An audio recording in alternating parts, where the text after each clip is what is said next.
बर्तमान गोटे बहुत बड़ पहाड़ आम मुंडर गिरी ओडिशा लोकों ऊपर पड़ी सेटा हूँ आम 1,10,000 कोटी टंकार भरपाई केमती कर आमर 1,38,000 कोटी टंका ऋण अच्छे आम 1,10,000 टंका जदि आम वसूल कर ताहले आम ऋण मुक्त हो पारे समग्र ओडिशा प्रति व्यक्ति ऋण मुक्त हो पारि प्रति व्यक्ति पिछा जो ऋण अच्छी से मुक्त हो पारि विकास रास्ता खुलंता एवं वर्ष को आम जो 15 ରୁ 20,000 कोटी टंका हजेबू आसंता दिन मान आसंता वर्ष मानक कंटिन्यूअसली ताहले ह्यूमन डेवलपमेंट रो किछि हबार नहीं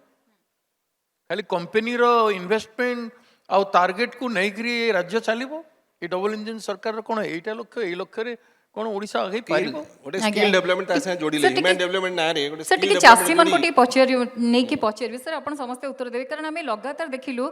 अन्नदाता राजरास्ता रे विक्षोभ कले वक्तव्य मते कहंतु से माने कहचंते उत्पादन क्षेत्र को सरकार बढ़ेबे 23% रु सर से माने 34% को बढ़ेबे सर आमे देखिलु चासी माने अधिक अमल कले बिली से माने कले एते अमल हैला पूर्व सरकार करनथले तेनु बिक्री हेई पारुनी सर एक कथा कहले उत्पादन क्षेत्र को बढ़ेबे किंतु मार्केटिंग बा स्किल सृष्टि करबा भित्तिभूमि ए सब को से माने अणदेखा कर दैचंती सर किछि नै आमे जीरो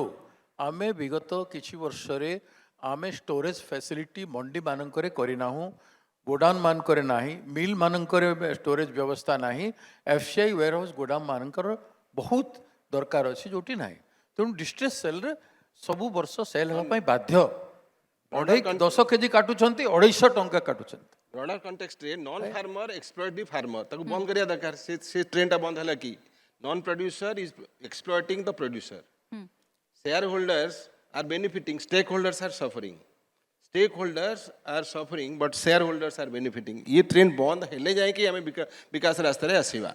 स्टेक होल्डर अलग नॉन फार्मर फार्मर से relationship are exploitative path of exploitation I guess ठीक है तापरे लार्जली जो हमें प्रोड्यूस करूछु ओडिसा हैज बिकम ए हमर एफसीआई पूल को से स्टेट कंट्री रो हमें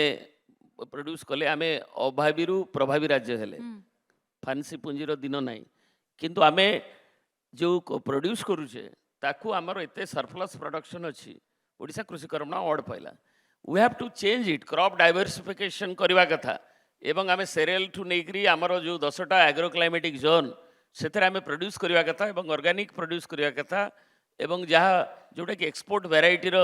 short grain aromatic rice if not basmati आमर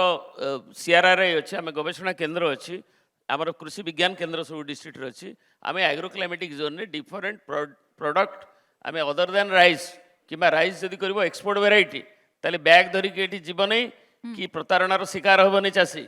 एवं तार हक एवं चाष जदि रेम्यूनरेशन न हो रेम्यूनरेटिव न हो जी प्रोड्यूसर से जदि बेनिफिट न पाऊँगी ताले लोकंकर उत्साहटा कमी कमी जाऊँगी एवं आमर यही गोलक धंदारे आम पेशी होकर सरकार खाली आम एते करदेबू एते प्रोडक्शन करदेबू सरकार पर सरकार एते मेट्रिक टन प्रोक्योर करनबू कहते किंतु तार गोटे सस्टेनेबल चिंता एवं चाषी को नहीं तार किभली प्रकृत कृषि रे वैल्यू एडिशन हम फूड प्रोसेसिंग वैल्यू चेन हो पार डिफरेंट एरिया रे तार रोडमैप कहीं